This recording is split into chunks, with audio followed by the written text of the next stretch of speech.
Mon frère AGI. Et fait le accent aigu et ma fille devant tout le monde en disant telle mère, telle fille, les deux sont inutiles. Il a ri bruyamment. Mon père a souri d'un air narquois et a dit, eh bien, elle avait besoin d'apprendre un peu de honte. Je suis Audrey, j'ai 30 ans, et rien ne m'avait préparé à voir mon frère, Marc, gifler ma fille de 6 ans, Léa, au visage lors de notre réunion de famille. Pire encore, c'était d'entendre mon père, Bernard, sourire d'un air narquois. Eh bien, il fallait qu'elle apprenne un peu de honte, tandis que ma mère, Isabelle, riait de concert. Ils pensaient être à l'abri dans leur cruauté, mais ils avaient oublié le microphone du documentaire qui enregistrait tout. Avant de vous raconter comment j'ai transformé la vie de mon frère en enfer, dites-moi d'où vous regardez et abonnez-vous si vous croyez que les enfants méritent protection, même de la part de leur famille.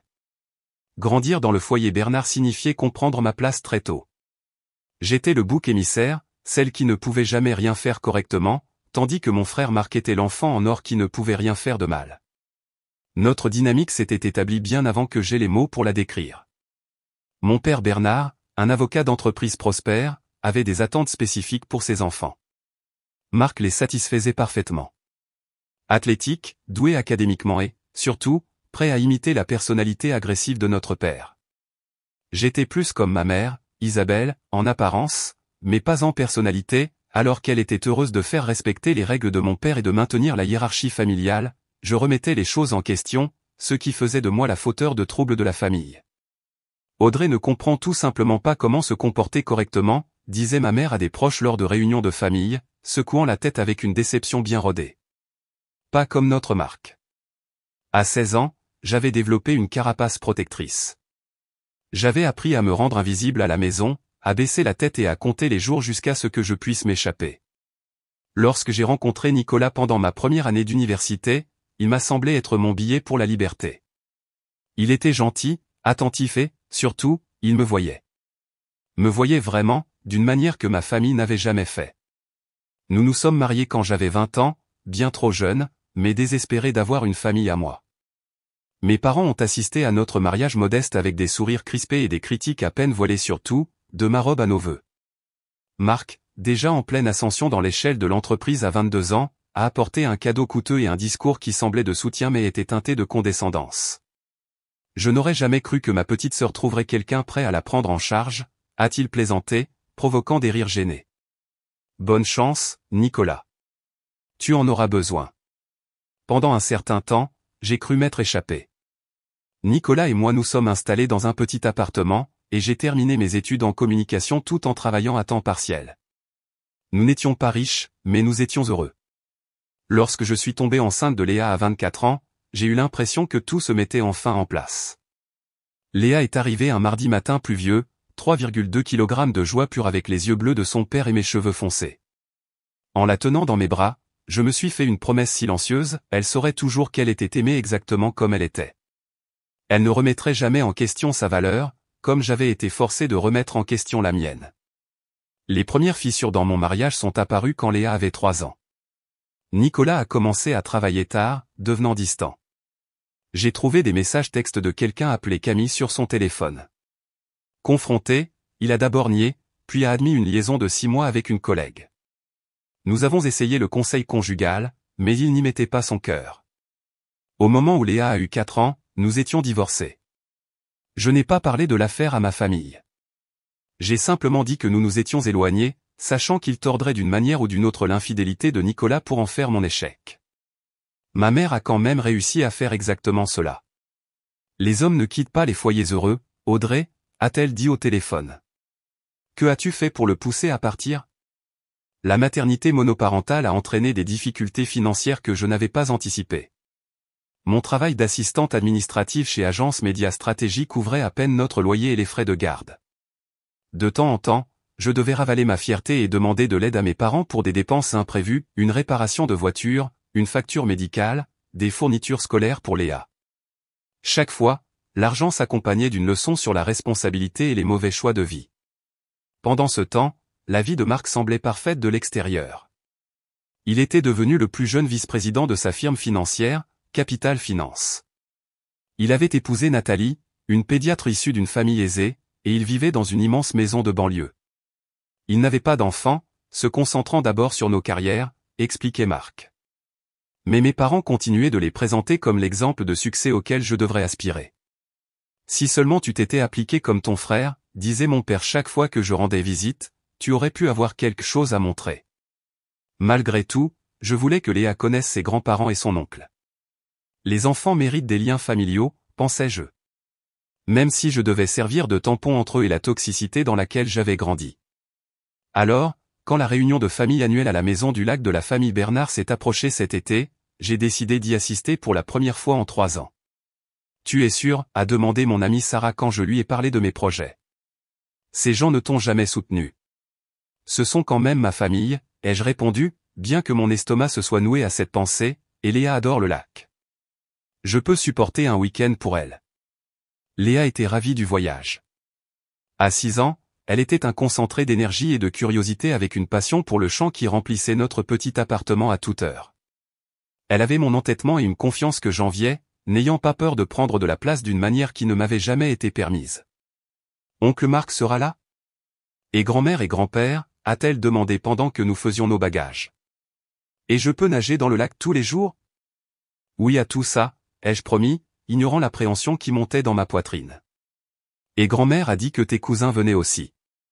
Je n'ai pas mentionné que mon beau-frère, Paul, marié à la sœur de mon père, Martine, enregistrerait la réunion pour un documentaire familial. Mon père avait insisté pour documenter l'héritage de la famille Bernard, en particulier les réalisations de Marc. Alors que nous nous dirigions vers la maison du lac, je me répétais des mantras apaisants dans ma tête. C'est juste 3 jours. Je peux tout supporter pendant 3 jours. Je ne suis plus cette petite fille effrayée. Je vais protéger Léa de ce que j'ai vécu. Avec le recul, je réalise que j'essayais de me convaincre de quelque chose d'impossible. On ne peut pas protéger quelqu'un de dynamique toxique tout en le plaçant directement en danger.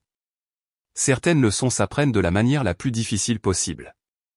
La maison du lac de la famille Bernard se dressait comme un monument à la vieille richesse et à la prétention, avec son extérieur en cèdre patiné et son vaste pont surplombant le lac de l'Ouest.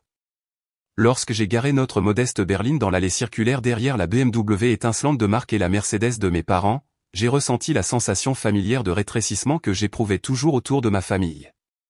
Nous sommes arrivés, s'est exclamé Léa, détachant sa ceinture avant que j'aie complètement garé. Son excitation était palpable, innocente des sous-courants qui tendaient mes épaules. Je peux aller voir le lac tout de suite. Installons-nous d'abord, ai-je dit, forçant un sourire. Et disons bonjour à tout le monde.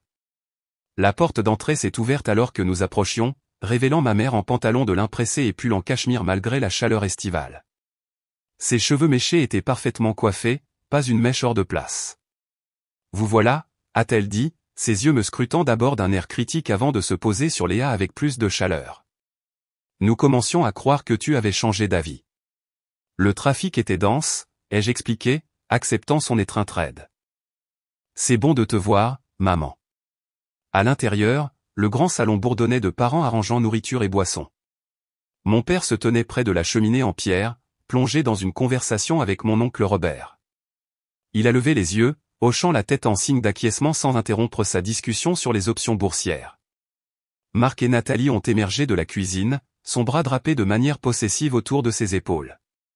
Mon frère avait la carrure de notre père, grand et large d'épaules, mais ses traits étaient plus vifs. Calculé. Son sourire n'atteignait jamais vraiment ses yeux. Eh bien, la sœur prodigue est de retour, a-t-il annoncé assez fort pour que tout le monde l'entende. Et avec la petite mademoiselle Léa. Tu as grandi depuis la dernière fois que je t'ai vue, gamine. Léa, soudain timide, s'est serrée contre ma jambe. Bonjour, oncle Marc. Nathalie s'est avancée avec un sourire sincère. Contrairement au reste de la famille, elle avait toujours été gentille avec moi, bien que d'une manière soigneusement distante, comme quelqu'un qui reconnaissait la dynamique familiale mais ne la contesterait pas. C'est charmant de vous voir toutes les deux, a-t-elle dit en m'embrassant chaleureusement. Léa, tes cousins sont près du quai si tu veux les rejoindre après t'être installée. Maman, je peux y aller, a demandé Léa, déjà sautant d'anticipation. Après avoir emmené nos sacs dans notre chambre, ai-je promis. Marc a siroté son bourbon, me regardant par-dessus le bord de son verre. Toujours à travailler dans ce petit bureau de marketing. Comment ça s'appelle? Assistante de quelqu'un d'important? Assistante administrative, ai-je corrigé, refusant de mordre à l'hameçon. Et oui, toujours là. J'ai eu une petite promotion le mois dernier, en fait. C'est gentil pour toi, a-t-il répondu avec un enthousiasme fabriqué. Je viens de conclure un accord à 7 chiffres avec Delta Technologies, papa.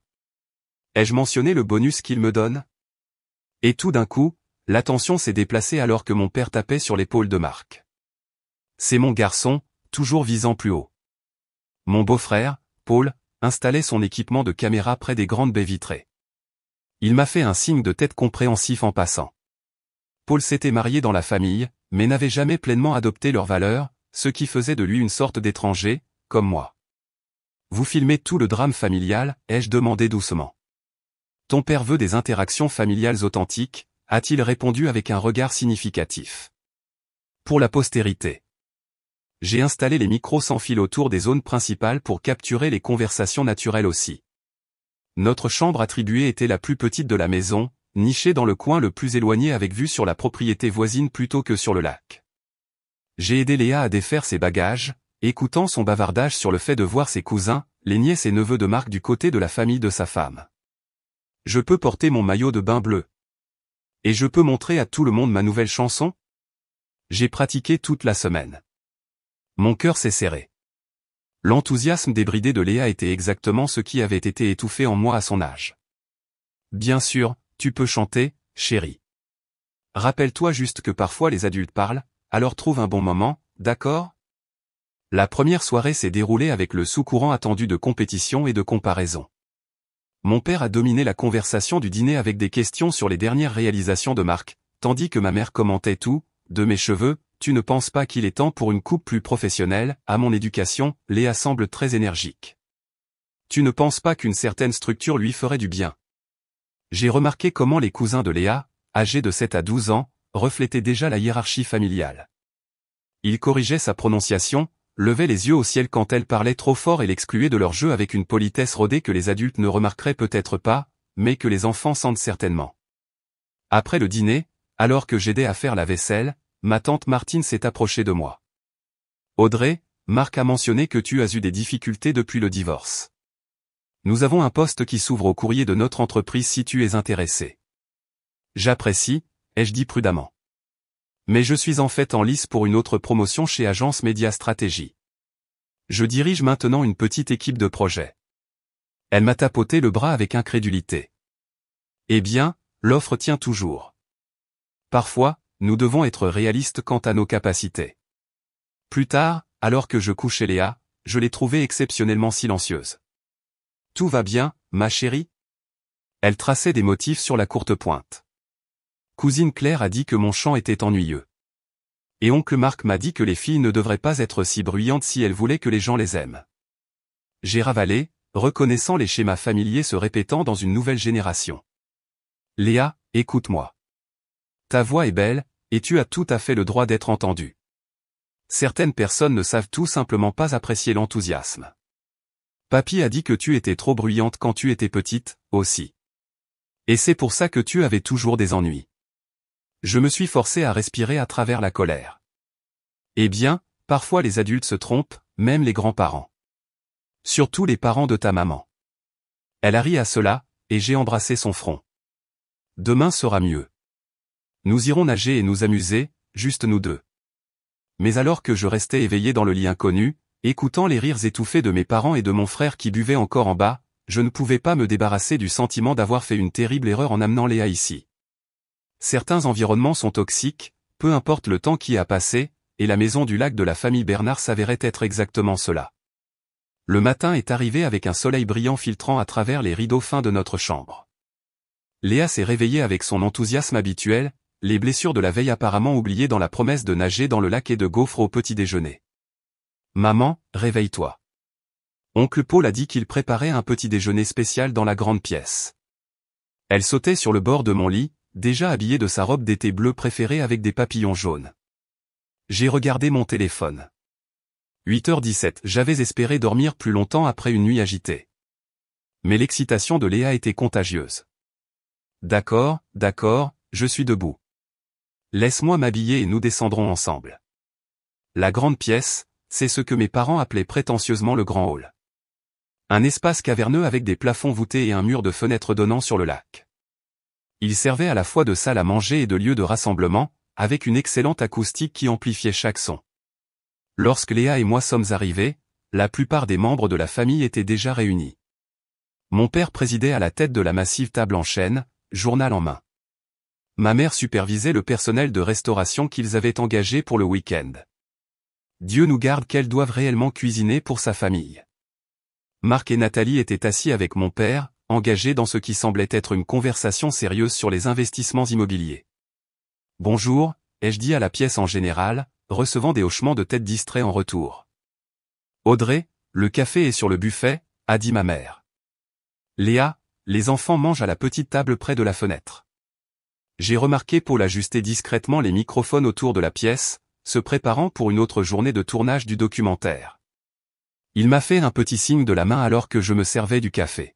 « Vous filmez tout le drame familial ?» ai-je demandé doucement. « Ton père veut des interactions familiales authentiques », a-t-il répondu avec un regard significatif. « Pour la postérité. » Le petit déjeuner s'est déroulé sans incident au début. Léa a rejoint ses cousins, essayant vaillamment d'entrer dans leur conversation tout en étant subtilement exclue.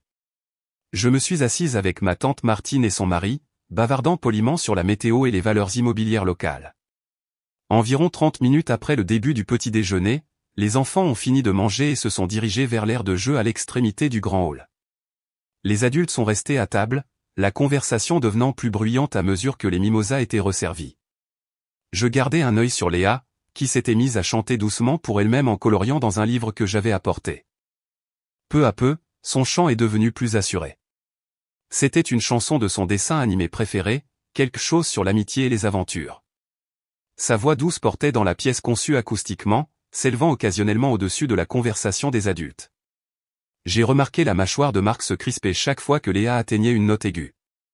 Il m'a lancé plusieurs regards significatifs dans ma direction, que j'ai fait semblant de ne pas voir.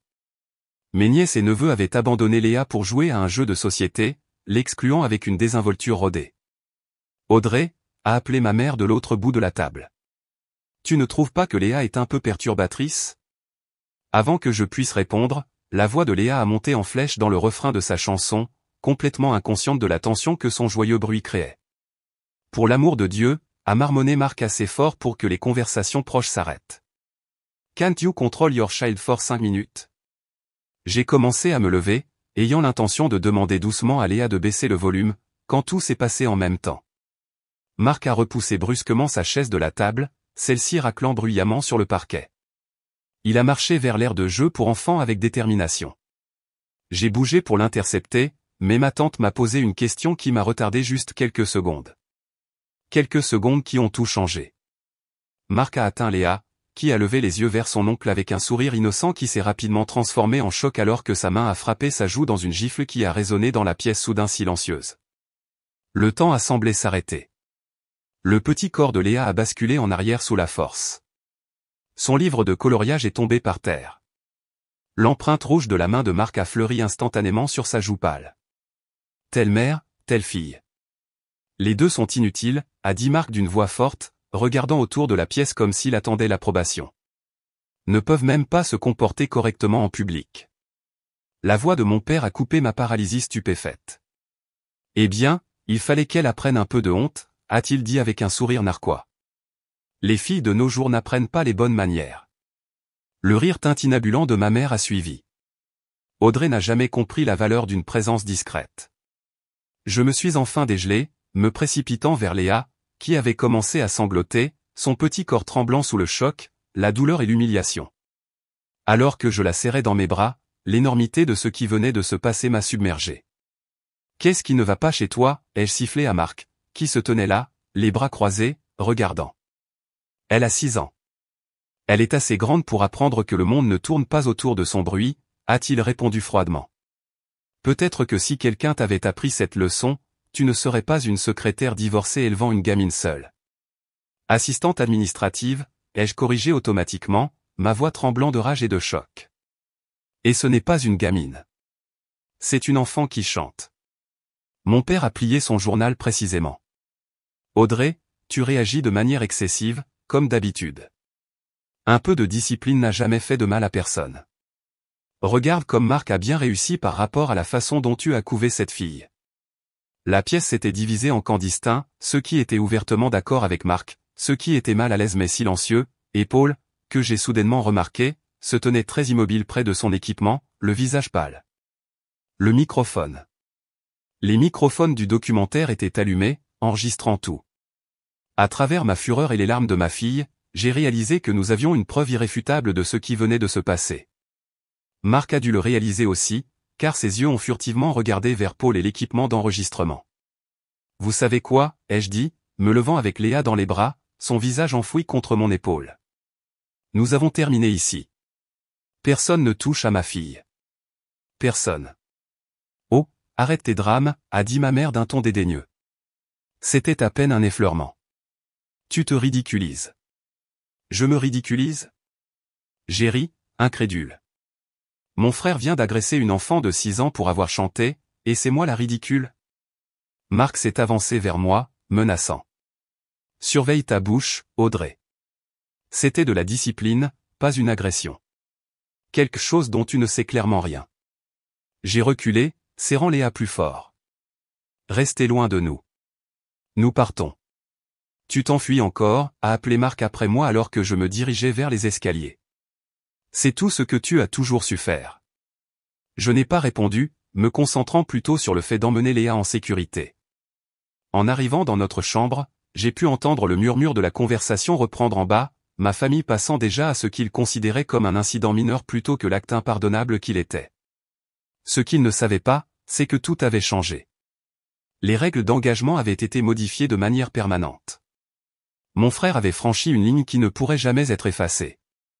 Et grâce à l'obsession de mon père de documenter l'héritage familial, j'avais la preuve. Dans notre petite chambre, j'ai doucement placé Léa sur le lit. Ses pleurs s'étaient transformés en sanglots entrecoupés, mais l'empreinte rouge de sa main sur sa joue restait vive sur sa peau pâle. J'ai pris une débarbouillette dans la salle de bain, les passé sous l'eau froide et les soigneusement pressé sur son visage. Ça fait mal, maman, a-t-elle gémi. Pourquoi oncle Marc m'a-t-il frappé? J'étais méchante? La question a brisé quelque chose en moi. Non, bébé. Tu n'étais pas méchante. Pas du tout. Oncle Marc a eu tort de te frapper. Très très tort. Mais papy a dit, papy avait tort aussi, ai-je dit fermement, la serrant contre moi. Personne ne devrait jamais te frapper, surtout pas pour avoir chanté. Ta voix est belle. Alors que Léa se calmait progressivement, j'ai commencé à faire nos bagages avec des mains tremblantes. Nous devions partir immédiatement. Je n'avais aucun doute que si nous restions, ma famille nous manipulerait toutes les deux, minimisant ce qui s'était passé jusqu'à ce que Léa elle-même commence à remettre en question ses souvenirs et ses sentiments. Un léger coup à la porte m'attendut. Qui est-ce, ai-je appelé, me positionnant entre la porte et Léa. C'est Paul, est venue la réponse tranquille. Puis-je te parler une minute? Seul? J'ai hésité, puis j'ai entrouvert la porte. Ce n'est pas le bon moment. Le visage de Paul était marqué par l'inquiétude. Je sais. Écoute, j'ai tout enregistré. La gifle, ce que Marc a dit, les commentaires de ton père, tout. Il a baissé encore plus la voix. Je peux t'en faire une copie avant qu'il ne s'en rende compte et ne me fasse la supprimer. Une clarté froide m'a envahi. Tu ferais ça? Il a hoché la tête. Ce que Marc a fait, c'est une agression, pure et simple. Et les autres? Il a secoué la tête avec dégoût. Je me suis marié dans cette famille. Mais je n'ai jamais rien vu de tel. Martine ne sait pas que je te parle. Merci, ai-je murmuré. Nous partons dès que j'ai fini les bagages. Retrouve-moi près de ma voiture dans 20 minutes. Je vais télécharger une copie de l'audio sur une clé USB pour toi. Après son départ, j'ai appelé Sarah. Elle a répondu à la deuxième sonnerie. Comment va la réunion de famille infernale, a-elle demandé gaiement. Marc a frappé Léa, ai-je dit, ma voix se brisant. L'a giflé au visage pour avoir chanté trop fort. Et mes parents ont ri. Il a quoi? L'indignation de Sarah a explosé au téléphone. Dis-moi que tu pars tout de suite. Je fais mes bagages pendant qu'on parle. Viens directement chez moi, a-elle insisté. Ne rentre pas chez toi au cas où ils essaieraient de te suivre. Lorsque j'ai raccroché, Léa s'était endormie, épuisé par ses pleurs. J'ai fini de faire les bagages rapidement, puis je l'ai doucement réveillé. Nous allons rendre visite à tante Sarah, ai-je expliqué, utilisant son titre honorifique. Nous devons partir discrètement. D'accord, a-t-elle hoché la tête, toujours soumise d'une manière qui me brisait le cœur. Alors que nous descendions avec nos sacs, ma mère nous a interceptés dans le hall d'entrée. Où crois-tu aller, a-t-elle demandé. À la maison, ai-je répondu platement. Où pensais-tu que nous allions rester après que Marc a agressé ma fille? Ne sois pas ridicule. C'était à peine un effleurement. Tu réagis de manière excessive, comme d'habitude.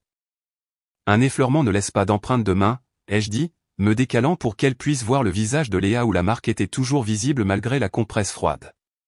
Pendant un instant, quelque chose comme le doute a vacillé dans les yeux de ma mère, mais elle s'est vite ressaisie.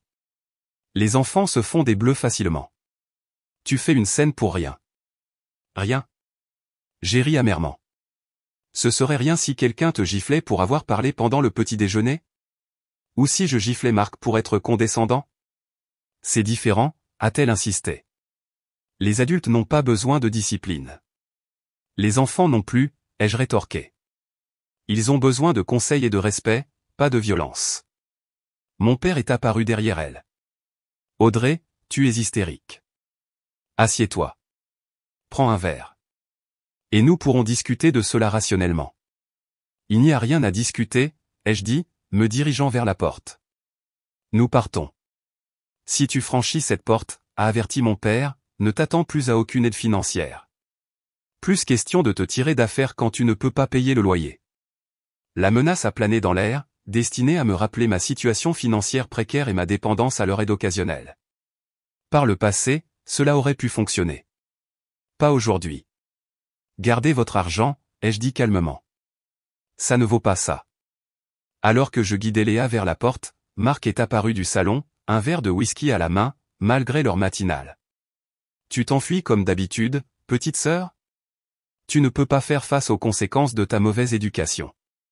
Je me suis arrêté, le regardant droit dans les yeux. La seule conséquence que j'évite, c'est de permettre à ma fille de penser qu'il est normal pour les hommes de frapper les enfants. Profite de ta vie parfaite, Marc. J'espère que ça valait la peine de montrer à tout le monde qui tu es vraiment. Son visage s'est assombri. C'est une menace. Non, ai-je répondu, ouvrant la porte d'entrée. Juste une observation.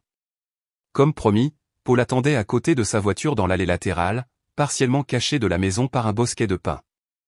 Il a pressé une petite clé USB dans ma main. L'audio est clair comme le jour, a-t-il dit doucement. La gifle de Marc, son commentaire sur le fait que vous êtes inutiles toutes les deux.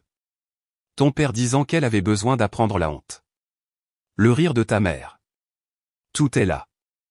Soyez prudente quant à la façon dont vous l'utiliserez, cependant. Ils sauront que ça vient de moi. Merci, ai-je murmuré.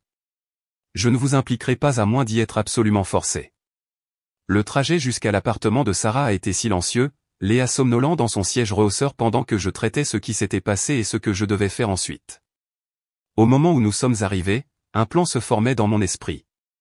Sarah nous a accueillis à la porte, nous enveloppant d'abord Léa, puis moi, dans des étreintes féroces. J'ai préparé la chambre d'amis pour vous deux, a-t-elle dit. Restez aussi longtemps que vous en avez besoin. Ce soir-là, après que Léa se soit endormie dans le lit inconnu, Sarah et moi nous sommes assises à sa table de cuisine avec la clé USB et son ordinateur portable. Tu es sûr de vouloir réentendre ça, a-t-elle demandé alors que j'insérais la clé.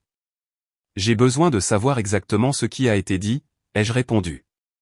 Et j'ai besoin d'un témoin qui ne soit pas de la famille. L'enregistrement était pire que dans mon souvenir. La cruauté désinvolte dans la voix de Marc quand il nous appelait inutiles, le sourire satisfait audible dans le commentaire de mon père sur la honte. Le rire tintinnabulent de ma mère. Tout cela peignait un tableau de personnes qui ne voyaient rien de mal à frapper un enfant. Jésus, a murmuré Sarah quand c'était terminé. Je savais que ta famille était toxique, mais ça... Je sais, ai-je dit, ma détermination se renforçant. La question est, qu'est-ce que j'en fais? Tu pourrais aller à la police, a-t-elle suggéré. C'est une agression sur mineur, pure et simple. Je pourrais, ai-je acquiescé. Mais tu sais comment ça marche. Ce serait ma parole contre la leur sans cet enregistrement, qui pourrait même ne pas être recevable. Et il me dépeindrait comme la mère célibataire instable essayant d'extorquer de l'argent à des parents prospères. Alors quoi? Tu les laisses s'en tirer? J'ai secoué lentement la tête. Non. Marc a franchi une ligne aujourd'hui, et il doit y avoir des conséquences. De vraies conséquences. Au cours des jours suivants, pendant que Léa et moi nous adaptions à la vie temporaire chez Sarah, j'ai commencé à faire des recherches. D'abord, j'ai emmené Léa chez sa pédiatre, le docteur Dubois, qui a documenté l'hématome qui s'estompait et nous a référé à une psychologue pour enfants. Elle présente des réponses traumatiques, a expliqué doucement le docteur Dubois. Cauchemar, besoin de s'accrocher, peur des figures d'autorité masculine. La psychologue l'aidera à traiter ce qui s'est passé. Ensuite, j'ai consulté Lisa, une amie avocate de l'université, apportant l'enregistrement audio avec moi. C'est assez accablant, a-t-elle dit après l'avoir écouté. En termes de charges criminelles, ça pourrait aller dans les deux sens. Un bon avocat argumenterait que c'était une action disciplinaire unique, pas de la maltraitance. Mais une action civile, c'est une autre histoire. Je ne suis pas intéressé à poursuivre mon frère en justice pour de l'argent, ai-je clarifié. Je comprends, a hoché la tête Lisa. Mais vous devriez connaître vos options. Et vous devriez savoir que cet enregistrement serait extrêmement dommageable pour quelqu'un ayant une réputation publique à protéger. Ce commentaire a déclenché une idée. Le poste de Marc chez Capital Finance s'accompagnait d'une clause de moralité stricte, quelque chose dont il s'était vanté lors de réunions de famille précédentes, expliquant comment les dirigeants étaient tenus à des normes éthiques élevées parce qu'ils manipulaient des informations sensibles sur les clients. Et si le but n'était pas un procès, ai-je demandé lentement. Et si c'était la responsabilité? Cette nuit-là, j'ai commencé à faire des recherches plus approfondies sur la vie professionnelle de Marc. Sa biographie d'entreprise vantait son implication communautaire, notamment en siégeant au conseil d'administration d'une association caritative pour enfants, Fondation Avenir Enfants, et en encadrant des jeunes dans des programmes d'entreprise. L'ironie était presque trop parfaite. J'ai créé un plan détaillé, pesant chaque action potentielle en fonction de son efficacité et de ses conséquences pour Léa. Il ne s'agissait pas de vengeance. Il s'agissait de protection et de justice. Il s'agissait de faire comprendre à Marc que les actions ont des conséquences, surtout quand ces actions blessent un enfant. Le moment décisif est venu 3 jours après que nous ayons quitté la maison du lac. Quand Léa s'est réveillée en hurlant d'un cauchemar. Oncle Marc me poursuivait. Il voulait me frapper encore parce que je chantais. Elle a sangloté sur mon épaule. Alors que je tenais ma fille, l'apaisant pour qu'elle se rendorme avec des promesses de sécurité, ma décision s'est cristallisée. Marc avait volé à Léa son sentiment de sécurité et sa joie de chanter, la chose qui lui avait apporté tant de bonheur. Il l'avait fait se sentir honteuse de sa voix, exactement comme mes parents l'avaient fait avec moi tout au long de mon enfance. Le cycle devait s'arrêter, non seulement pour Léa, mais pour tout autre enfant qui pourrait subir la discipline de Marc à l'avenir. Le lendemain matin, j'ai mis mon plan en action. Mon plan a commencé par la documentation. J'ai pris rendez-vous avec le docteur Claire Martin, la psychologue pour enfants que le docteur Dubois avait recommandé. Elle était spécialisée dans les traumatismes infantiles et avait de l'expérience en tant que témoin dans les cas de maltraitance. Léa présente des signes classiques d'une réponse aiguë au stress, a expliqué le docteur Martin après leur première séance. Elle éprouve de l'anxiété autour des figures d'autorité masculine, des troubles du sommeil et une réticence à s'engager dans des activités qu'elle appréciait auparavant, en particulier le chant. Est-ce qu'elle ira bien, ai-je demandé, le poids de l'inquiétude maternelle pesant sur ma poitrine. Les enfants sont remarquablement résilients avec un soutien adéquat, m'a-t-elle assuré. Mais ce qui lui est arrivé est un traumatisme important, pas un incident disciplinaire mineur, comme votre famille semble le croire. Je voudrais la voir chaque semaine pendant un certain temps. Le docteur Martin a fourni une évaluation écrite documentant les symptômes de Léa et leurs causes. Cela est devenu la première pièce de preuve dans mon dossier grandissant. Ensuite, le rapport de police. L'agent qui a pris ma déclaration était compatissant mais réaliste. Sans blessure visible ou témoins indépendants, ce serait généralement difficile à poursuivre, a expliqué l'agent Jenkins. La discipline familiale tombe dans une zone grise légale, mais avec l'enregistrement audio. Elle a fait une pause, ayant juste écouté la preuve. Ça change les choses. Ce rapport établit un dossier formel de l'incident, ce qui pourrait être important plus tard. Mon téléphone n'avait pas arrêté de sonner avec des messages de membres de ma famille. Les messages de ma mère oscillaient entre la culpabilisation, tu brises le cœur de ton père avec ce drame, et la minimisation, c'était juste une petite gifle, pour l'amour du ciel. Marc était passé du dédaigneux, remets-toi, au menaçant, tu regretteras de faire une montagne de ça. Je n'ai répondu à aucun d'eux.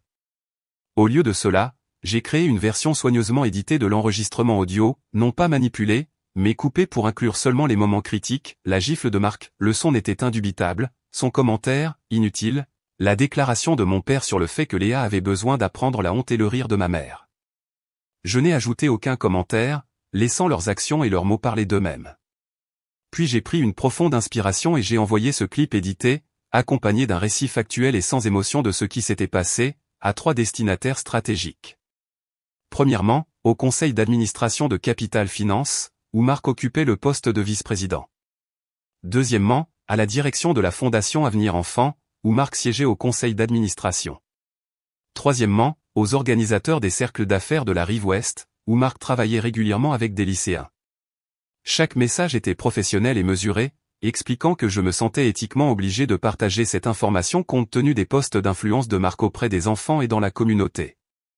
J'ai demandé la confidentialité concernant mon identité en tant que source, invoquant des préoccupations pour la vie privée de ma fille.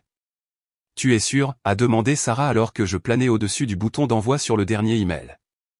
On ne peut pas revenir en arrière. Je suis sûr, ai-je répondu en pensant à la question larmoyante de Léa. J'étais méchante? Aucun enfant ne devrait jamais remettre en question sa valeur parce qu'un adulte n'a pas su contrôler sa colère. Marc a fait son choix quand il a giflé une enfant de 6 ans pour avoir chanté. Ce ne sont que les conséquences. En quelques heures, mon téléphone a explosé de notifications. Marc avait découvert ce que j'avais fait. Je soupçonne qu'un des membres du conseil l'a contacté immédiatement. Ces messages sont passés de menaçants à paniqués. Que as-tu fait? Le conseil a convoqué une réunion d'urgence. Il parle de me suspendre en attendant l'enquête. Tu dois leur dire tout de suite que c'est un malentendu familial. Mes parents ont rejoint le barrage. Les messages de mon père étaient froidement furieux. Tu as trahi cette famille pour attirer l'attention. Ceux de ma mère de plus en plus désespérés. S'il te plaît, appelle-nous. Nous pouvons arranger ça ensemble. Je les ai tous bloqués. Paul a appelé ce soir-là, sa voix était basse. Marc est en train de perdre la tête chez tes parents. Ils savent que j'ai tout enregistré, mais ils ne savent pas que je t'ai donné une copie. Marc menace de te poursuivre en justice pour diffamation. Qu'il essaie, ai-je répondu calmement. La vérité est une défense absolue contre la diffamation. Tout ce que j'ai fait, c'est partager ces mots et actions réelles avec des gens qui devraient être au courant. Tes parents disent que tu es instable, que tu as toujours été jalouse de Marc. Ils essaient de convaincre tout le monde que c'est à cause du divorce et de l'argent. J'ai ri sans humour. Bien sûr qu'ils le font. C'est plus facile que d'admettre que leur enfant en or a frappé une enfant de maternelle pour avoir chanté trop fort. Le lendemain matin, un appel inattendu est arrivé d'un numéro que je ne reconnaissais pas. C'était Nathalie, la femme de Marc. Audrey, sa voix semblait tendue. On peut se rencontrer quelque part en privé. Nous avons arrangé un rendez-vous dans un café à mi-chemin entre nos maisons. Quand Nathalie est arrivée, j'ai été choqué par son apparence. Toujours méticuleusement apprêtée, elle semblait maintenant épuisée, avec des cernes sous des yeux rougis. J'ai entendu l'enregistrement, a-t-elle dit sans préambule, se glissant dans la banquette en face de moi. Paul l'a fait écouter à Martine et elle m'a appelé. J'ai attendu, incertaine de la direction que prendrait cette conversation. J'ai besoin de savoir si. Elle a hésité, tordant son alliance. Est-ce la première fois que Marc a fait quelque chose comme ça à Léa? Oui, ai-je confirmé. Mais son tempérament a toujours été là, juste généralement dirigé vers moi. Elle a hoché lentement la tête. Il a aussi du tempérament à la maison. Jamais physique auparavant, mais... Elle a baissé les yeux vers son café. La façon dont il a parlé à Léa, les choses qu'il a dites sur le fait que vous étiez inutiles toutes les deux. J'ai déjà entendu ce ton auparavant, dirigé vers moi. Quelque chose a changé dans ma compréhension. Nathalie, ça va? Ses yeux se sont remplis de larmes. Je ne sais plus. Quand tout a commencé à arriver avec son travail et le conseil d'administration de l'association, il a lancé un verre à travers la cuisine, a dit que c'était ma faute de ne pas l'avoir défendu auprès de mon père, qui est ami avec l'un des directeurs de Capital Finance. J'ai tendu la main à travers la table et j'ai serré la sienne. Je suis désolé. Je n'ai jamais voulu te faire de mal. Tu n'as pas fait, a-t-elle dit fermement. Marc a fait ça, et peut-être que j'avais besoin de voir qui il est vraiment. Elle a redressé ses épaules. Je lui ai dit que je restais chez ma sœur pendant un certain temps. Il a besoin d'aide pour sa colère. Alors que Nathalie et moi nous séparions, un message texte est arrivé de Grèce, ma superviseuse chez Agence Média Stratégie. Je viens de recevoir un appel étrange de quelqu'un nommé Marc Bernard, posant des questions sur ton emploi. A dit qu'il était une référence potentielle. Je n'ai partagé aucune information. Tout va bien? Mon frère tentait clairement de limiter les dégâts en fouillant dans ma vie pour trouver des munitions de contre-attaque. J'ai expliqué brièvement la situation à Grèce, y compris en lui envoyant le clip audio par précaution contre tout autre contact de ma famille. Sa réponse a été immédiate et de soutien. C'est horrible. Prends tout le temps dont tu as besoin pour ta fille. Ton emploi est sûr et s'il contacte quelqu'un ici à nouveau, nous le gérerons de manière appropriée. Les conséquences professionnelles pour Marc se sont rapidement accumulées. À la fin de la semaine, Capital Finance l'avait mis en congé administratif en attendant une enquête interne. L'association caritative pour enfants, Fondation Avenir Enfants, l'a retiré de son conseil d'administration avec effet immédiat, citant leur politique de tolérance zéro concernant le bien-être des enfants. Le programme de mentorat, Cercle d'affaires de la Rive Ouest, a mutuellement convenu de suspendre son implication. La réponse communautaire a été tout aussi rapide une fois que l'histoire a commencé à circuler. Les parents de l'école de Léa, les voisins et même des connaissances éloignées nous ont contactés avec des messages de soutien. Beaucoup ont partagé leurs propres histoires de maltraitance familiale minimisées en tant que discipline. Une petite communauté de survivants s'est formée autour de nous, offrant à la fois une aide pratique et une solidarité émotionnelle. Marc a tenté de contrôler le récit par des contacts mutuels, affirmant que j'avais manipulé l'enregistrement et que j'utilisais Léa comme un pion dans un désaccord familial sur l'argent. Peu l'ont cru une fois qu'ils ont entendu l'audio non édité. Mon téléphone a de nouveau sonné, cette fois c'était mon beau-frère Paul. Je voulais juste que tu saches, a-t-il dit doucement. Plusieurs autres membres de la famille m'ont approché en privé pour dire qu'ils avaient été témoins de l'agressivité physique de Marc envers ses nièces et neveux auparavant. Ils avaient trop peur de la réaction de tes parents pour parler, mais ils te soutiennent maintenant. La révélation que le comportement de Marc aurait pu affecter d'autres enfants de la famille a renforcé ma détermination. Il ne s'agissait plus seulement de Léa. Il s'agissait de briser un schéma de maltraitance déguisé en discipline qui avait potentiellement nui à plusieurs enfants et aurait fait plus de mal si on l'avait laissé s'aggraver. Alors que les conséquences de ces actions devenaient de plus en plus publiques, les tentatives de Marc pour me contacter sont devenues plus désespérées. Il vacillait entre rage et manipulation, menaces et suppliques pour la loyauté familiale. J'ai maintenu mon silence, me concentrant plutôt sur la guérison de Léa et notre cheminement. Les fondations avaient été posées. La vérité était au grand jour, documentée et indéniable. Ce qui se passerait ensuite dépendrait de la manière dont Marc et mes parents choisiraient de réagir à cette vérité et s'ils pourraient enfin reconnaître le mal qu'ils avaient causé. Au cours de la 3e semaine après l'incident, les conséquences des actions de Marc s'étaient propagées à la fois dans sa vie professionnelle et personnelle. L'enquête de Capital Finance a conclu à sa rétrogradation de vice-président à un poste sans contact avec les clients, une étape significative en termes de statut et de rémunération. L'association caritative pour enfants, Fondation Avenir Enfants, l'avait retiré définitivement de son conseil d'administration.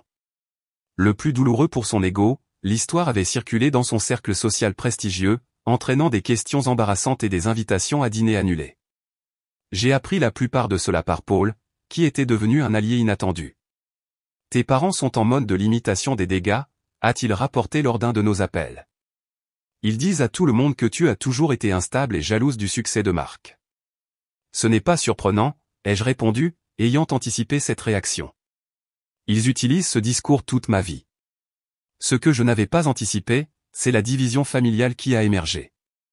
La sœur de ma mère, Catherine, m'a appelé directement. Sa voix normalement réservée était tendue par l'émotion. J'ai vu Marc gifler ta petite fille, a-t-elle admis. J'étais de l'autre côté de la pièce et je ne suis pas intervenu. J'ai eu honte de mon silence depuis. Pourquoi me dis-tu ça maintenant, ai-je demandé. Parce que tes parents demandent à la famille de faire front commun contre toi, affirmant que tu exagères ce qui s'est passé. Je ne peux pas participer à ce mensonge. Ce que Marc a fait était mal, et leur réaction était pire. Catherine n'était pas seule. Peu à peu, d'autres proches ont contacté, certains offrant leur soutien, d'autres simplement reconnaissant qu'ils avaient été témoins de l'incident et confirmant mon récit. La famille se fracturait le long de lignes morales plutôt que de liens du sang. Pendant ce temps, Léa faisait des progrès avec le docteur Martin. Les cauchemars avaient diminué, bien qu'elle restait anxieuse face aux voix masculines fortes. Le plus encourageant, elle avait recommencé à chanter, doucement au début, puis avec une confiance croissante alors que je lui répétais constamment que sa voix était belle et bienvenue dans notre maison. Pendant des semaines après l'incident, ma grand-mère Madeleine, la mère de mon père et la matriarche de la famille, a convoqué tout le monde chez elle. Cela a assez duré, a-t-elle déclaré au téléphone. Je veux les deux versions de l'histoire. Et je veux que la famille fasse la paix. Il n'y a pas deux versions quand il s'agit de frapper un enfant, grand-mère, ai-je répondu. Peut-être pas, a-t-elle concédé, me surprenant. Mais il faut une résolution. Dimanche à 14 h. J'attends que tu sois là. J'ai consulté le docteur Martin pour savoir si je devais emmener Léa à cette réunion de famille. Son conseil a été clair. Absolument pas. C'est une affaire d'adulte maintenant, et elle ne devrait pas être exposée à un conflit potentiel ni être invitée à revivre son traumatisme. Sarah a accepté de garder Léa pendant que j'assistais à la réunion seule. Alors que je conduisais vers la vaste maison victorienne de ma grand-mère, l'anxiété me nouait l'estomac. Je n'avais pas vu mes parents ni Marc depuis la maison du lac. Comment se comporteraient-ils maintenant que leur enfant en or avait fait face à de véritables conséquences pour ses actions? La tension dans le salon formel de ma grand-mère était assez épaisse pour être coupée au couteau. Mes parents étaient assis raidement sur le canapé antique. Le visage de ma mère était un masque de sérénité qui ne pouvait pas tout à fait cacher sa fureur. Marc et Nathalie étaient assis séparément, elle dans un fauteuil près de la fenêtre, lui appuyé contre la cheminée, les yeux injectés de sang. Divers oncles, tantes et cousins adultes remplissaient les sièges restants, leur bavardage habituel visiblement absent. Ma grand-mère est entrée en dernier, s'appuyant sur sa canne, mais rayonnant d'autorité à 87 ans. J'ai vécu assez longtemps pour voir 5 générations de cette famille, a-t-elle commencé sans préambule, et je n'ai jamais été plus déçu que je ne le suis aujourd'hui. Mon père s'est redressé. Mère, si tu voulais juste écouter notre version. Bernard, je suis peut-être vieille, mais je ne suis pas sénile, l'a-t-elle interrompu sèchement. Paul a eu la gentillesse de me partager l'enregistrement. J'ai entendu exactement ce qui s'est passé. La pièce est tombée dans le silence. Ma grand-mère s'est tournée vers Marc. Tu as frappé un enfant, une enfant de 6 ans, pour avoir chanté. Puis tu l'as insulté ainsi que sa mère. Ton comportement est inexcusable. Le visage de Marc a rougi. Ce n'était pas une gifle forte. Tout le monde exagère. Tais-toi, a claqué grand-mère. Quand un homme adulte frappe un enfant, la force est sans importance. C'est la rupture de confiance, l'abus de pouvoir. Elle s'est tournée vers mes parents. Et vous deux l'avez encouragé, en avez ri, l'avez écarté. La sérénité de ma mère s'est fissurée. Madeleine, tu ne comprends pas. Audrey a toujours été difficile, toujours à exagérer. Isabelle, a interrompu ma grand-mère. J'ai élevé ton mari. Je sais exactement où Marc a appris ce comportement. Son regard s'est déplacé vers mon père, dont le visage était devenu pâle. Bernard a été discipliné sévèrement par son père. Trop sévèrement. Je regrette chaque jour que je n'ai pas arrêté. Je ne referai pas cette erreur. Un lourd silence est tombé sur la pièce. Mon père a fixé ses mains. Audrey, a continué ma grand-mère. Tu as fait ce que j'aurais dû faire il y a des décennies. Tu as protégé ton enfant, même à un grand coût personnel. Pour cela, tu as mon respect. Je n'avais pas anticipé cette alliance et je me suis retrouvé momentanément sans voix. Cela dit, a-t-elle continué, cette famille se trouve maintenant à la croisée des chemins. La guérison est possible, mais seulement avec la responsabilité. Marc s'est éloigné de la cheminée. La responsabilité? J'ai été humilié publiquement, rétrogradé au travail, expulsé du conseil d'administration de l'association que j'ai aidé à bâtir. N'est-ce pas assez de punition pour une gifle? J'ai enfin retrouvé ma voie. Il ne s'agit pas de punition, Marc. Il s'agit de reconnaître ce que tu as fait et son impact. Léa fait des cauchemars. Elle a arrêté de chanter, la chose qui lui apportait de la joie. Elle m'a demandé si elle était méchante. Ma voix s'est brisée. Une enfant de 6 ans a cru qu'elle méritait d'être frappée parce que les adultes en qui elle avait confiance lui ont fait croire qu'elle avait tort d'utiliser sa voix. Je ne voulais pas. A commencé Marc, puis s'est arrêté, semblant sincèrement perdu.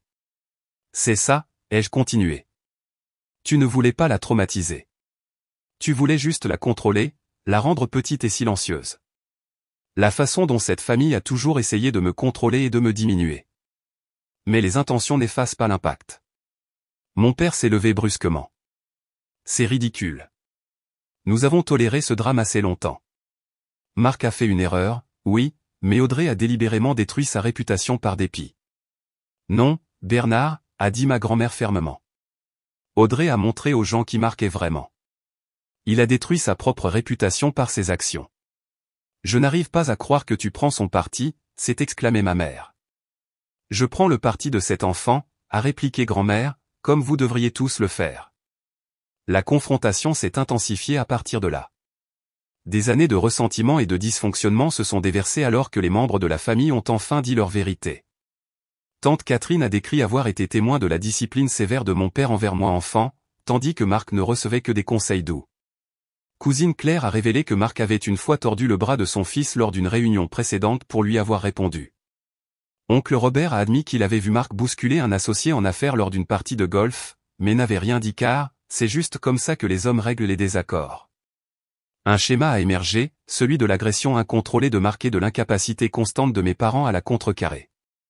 À chaque révélation, le visage de Marc devenait plus sombre tandis que les dénégations de mes parents devenaient moins convaincantes. Nathalie a finalement parlé, sa voix était douce mais ferme. Je demande une séparation. La pièce est de nouveau tombée dans le silence. Quoi? Marc s'est tourné vers elle, sincèrement choqué. Cet incident m'a forcé à reconnaître des choses que j'ignorais depuis des années, a-t-elle continué. La façon dont tu me parles quand tu es en colère, les choses que tu jettes, la peur que je ressens quand j'entends ta voiture dans l'allée après que tu aies bu.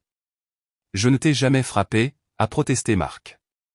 Non, a-t-elle acquiescé. Mais en entendant comment tu parlais à Léa et Audrey, en voyant comment tes parents minimisaient ça, j'ai soudain compris où notre relation se dirigeait. Ma mère a fait une dernière tentative pour sauver la situation. Nathalie, chaque mariage a des moments difficiles. Tu ne peux pas jeter des années ensemble pour un incident regrettable. Ce n'est pas un incident, a répliqué Nathalie. C'est un schéma, et je n'attendrai pas que ça dégénère davantage. La réunion a duré près de 3 heures. À la fin, plusieurs choses étaient devenues claires. La famille ne serait plus jamais la même. Des lignes avaient été tracées basées sur les valeurs plutôt que sur le sang. Marc avait perdu bien plus qu'un titre professionnel. Il avait perdu le système de soutien indéfectible qu'il avait protégé des conséquences toute sa vie. Mes parents faisaient face à un choix, reconnaître leur rôle dans la favorisation d'un comportement toxique ou perdre des relations avec plusieurs membres de la famille, y compris leur seule petite fille. Alors que le rassemblement se terminait, ma grand-mère a pris ma main. Ça prendra du temps, a-t-elle dit doucement. Le changement n'arrive pas du jour au lendemain, surtout dans les familles avec des schémas aussi bien établis. Mais ça a commencé, et c'est quelque chose. Dans les semaines qui ont suivi, les conséquences ont continué à se dérouler. L'entreprise de Marc a émis un communiqué public sur son engagement envers les valeurs familiales et la conduite éthique, se dissociant implicitement de lui sans le nommer directement. Il a été obligé de suivre une thérapie de gestion de la colère comme condition de maintien de son emploi. Nathalie a quitté le room et a déposé les documents de séparation officiels, le premier pas vers le divorce. Lors d'une réunion autour d'un café qui nous a toutes deux laissées en larmes, elle m'a confié qu'elle avait fait 2 fausses couches pendant leur mariage et se demandait maintenant si le stress de devoir marcher sur des œufs autour du tempérament de Marc y avait contribué. Mes parents ont fait des tentatives maladroites et hésitantes de réconciliation, clairement motivées davantage par le contrôle des dégâts que par de véritables remords. Ma mère a appelé avec une invitation à dîner qui n'incluait aucune reconnaissance de ce qui s'était passé. Mon père a envoyé un email qui décrivait toute la situation comme un malentendu exagéré. J'ai maintenu des limites fermes, précisant clairement que toute relation future nécessiterait la reconnaissance du mal fait à Léa et des mesures concrètes pour assurer sa sécurité et son bien-être émotionnel en leur présence. Les changements les plus profonds, cependant, se sont produits en moi. La femme qui avait autrefois accepté la maltraitance comme son dû se tenait maintenant fermement dans sa puissance. La mère qui avait amené son enfant dans un environnement toxique dans l'espoir d'un lien familial reconnaissait maintenant que la vraie famille est définie par l'amour et le respect, pas le sang et l'obligation. 6 mois après l'incident, j'étais assise dans le bureau du docteur Martin pour un point sur les progrès de la thérapie de Léa. Elle va remarquablement bien, a partagé la psychologue. Les enfants sont résilients, surtout lorsqu'ils ont un attachement sur un parent protecteur. Vous avez tout fait correctement, Audrey. Je ne l'ai pas protégé du traumatisme initial, ai-je souligné, la culpabilité familière refaisant surface. Mais vous avez parfaitement réagi après, a rétorqué le docteur Martin. Vous avez validé ses sentiments, l'avez retiré du danger, lui avez apporté un soutien approprié et avez tenu l'agresseur responsable. C'est pourquoi elle guérit. En rentrant chez moi, j'ai réfléchi aux cadeaux inattendus qui avaient émergé de ce chapitre douloureux, une voix plus forte et plus confiante, des limites plus saines, la connaissance que je pouvais protéger ma fille même contre une opposition puissante, et peut-être le plus surprenant, des liens authentiques avec des membres de ma famille qui partageaient mes valeurs plutôt que simplement mon ADN. Le chemin à parcourir restait compliqué. La guérison prendrait du temps pour toutes les personnes impliquées. Mais pour la première fois de ma vie, je parcourais ce chemin selon mes propres termes, la tête haute et la main de ma fille fermement dans la mienne. 6 mois après que Marc ait giflé Léa à la maison du lac, nos vies s'étaient transformées d'une manière que je n'aurais jamais pu imaginer. Notre petit appartement, autrefois symbole de mes difficultés financières post-divorce, était devenu un véritable sanctuaire rempli de rire, de musique et, surtout, de sécurité. Le rétablissement de Léa continuait de m'étonner. Le docteur Martin avait réduit nos séances à des suivis mensuels, notant que la résilience de Léa était remarquable. Elle chante à nouveau, ai-je partagé lors de notre dernier rendez-vous, l'émotion me serrant la gorge. Pas seulement à la maison, mais elle a rejoint la chorale d'enfants du centre communautaire. C'est un progrès significatif, a souri le docteur Martin. Cela signifie qu'elle n'associe plus sa voix à la punition ou à la honte. L'incident avait créé des ondes qui s'étendaient bien au-delà de notre famille immédiate. Marc avait été contraint de suivre une thérapie de gestion de la colère comme condition de maintien de son emploi. Bien que sa trajectoire de carrière ait été définitivement modifiée, l'ancien enfant en or occupait maintenant un poste de bureau avec peu de contact avec les clients. Son mariage n'avait pas survécu à l'examen qui avait suivi ses actions. Nathalie a demandé le divorce 3 mois après leur séparation, citant publiquement des différences irréconciliables, mais partageant avec moi en privé que l'incident avec Léa l'avait forcée à reconnaître la maltraitance émotionnelle qu'elle avait normalisée dans leur relation. Je n'arrête pas de penser à ce qui aurait pu arriver si nous avions eu des enfants, m'a-t-elle confié lors d'un de nos déjeuners désormais réguliers. L'aurais-je reconnu à ce moment-là? Ou l'aurais-je encouragé comme tes parents l'ont fait? Ma relation avec mes parents est restée compliquée après que plusieurs tentatives de passer l'éponge aient échoué. Ils avaient accepté à contre-cœur une thérapie familiale. Notre première séance avait été tendue, mon père tentant de contrôler le récit et ma mère alternant entre larmes et commentaires passifs-agressifs sur la loyauté familiale. La réconciliation nécessite la responsabilité, avait fermement déclaré le thérapeute familial. Et la responsabilité commence par la reconnaissance du mal. Il a fallu 3 séances avant que mon père n'admette, avec une difficulté visible, j'aurais dû arrêter Marc au lieu de l'encourager. Ce qu'il a fait à Léa était mal. Ma mère a mis plus de temps, luttant pour abandonner son rôle de gardienne de la paix familiale et de facilitatrice. Je voulais juste que tout le monde s'entende, a-t-elle expliqué en larmes lors de notre 5e séance. J'ai toujours arrangé les choses. C'est ce que font les mères. Non, ai-je rétorqué doucement. Les mères protègent leurs enfants, même quand c'est difficile, même quand cela perturbe la paix. Les progrès avec mes parents se mesuraient en petites étapes. Ils n'avaient pas encore gagné le droit à un temps non supervisé avec Léa, mais nous avions établi un calendrier de visites brèves et structurées qui se déroulait dans des lieux neutres. Lors de ces rencontres, j'ai observé de subtils changements, mon père faisant des efforts pour interagir avec Léa selon ses termes plutôt que d'imposer ses attentes, ma mère se reprenant avant de faire des commentaires critiques. La division familiale qui a émergé après la confrontation chez ma grand-mère avait initialement été douloureuse, mais s'est finalement avérée salvatrice. Des proches qui avaient été témoins de générations de comportements toxiques ont finalement dit leur vérité, créant des liens authentiques basés sur des valeurs partagées plutôt que sur des liens du sang obligatoires. Ma grand-mère, à 87 ans, était devenue une alliée et une avocate inattendue. J'ai fait des erreurs avec ton père, a-t-elle reconnu lors d'une de nos visites hebdomadaires autour du thé. J'ai vu les signes, mais je me suis dit que c'était juste comme ça que les hommes étaient à l'époque. Au moment où j'ai reconnu les dégâts, les schémas étaient établis. Sa franchise m'a aidé à comprendre la nature générationnelle de notre dysfonctionnement familial sans l'excuser. Plus important encore, elle a renforcé ma détermination à faire en sorte que ces schémas prennent fin avec moi. Ma carrière avait également pris un tournant surprenant. La confiance que j'ai trouvée en défendant Léa s'est traduite dans ma vie professionnelle lorsqu'un poste de chef de projet s'est ouvert chez Agence Média Stratégie. J'ai postulé malgré le fait de croire que c'était au-delà de mes qualifications. À ma grande surprise, j'ai obtenu le poste. Votre gestion de la crise avec votre fille a montré des qualités de leadership exceptionnelles, a expliqué Grace lors de mon entretien de promotion. Vous avez été stratégique, avez maintenu une communication claire sous pression et avez démontré une intégrité remarquable. Ce sont exactement les compétences dont nous avons besoin pour ce rôle. L'augmentation de salaire signifiait que nous n'avions plus besoin d'aide financière de mes parents, supprimant le dernier levier de contrôle qu'ils détenaient sur ma vie. Le développement peut-être le plus inattendu est venu d'un groupe de soutien que j'ai rejoint pour les parents naviguant dans les traumatismes familiaux.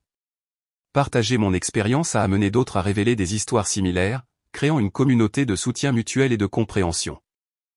Avec les encouragements de l'animatrice du groupe, j'ai commencé à prendre la parole lors d'ateliers locaux pour parents sur la reconnaissance et le traitement de la toxicité familiale.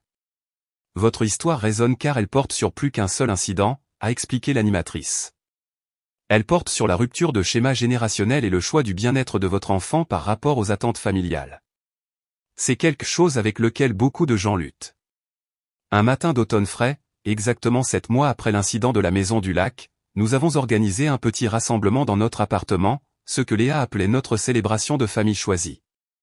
Sarah était là ainsi que Paul et ses enfants, lui et Martine s'étaient séparés, une autre victime du règlement de compte familial. Nathalie est venue avec sa sœur. Quelques collègues de travail se sont joints à nous, ainsi que plusieurs membres de notre groupe de soutien. Le plus surprenant, ma grand-mère est arrivée avec une Isabelle hésitante et une amie.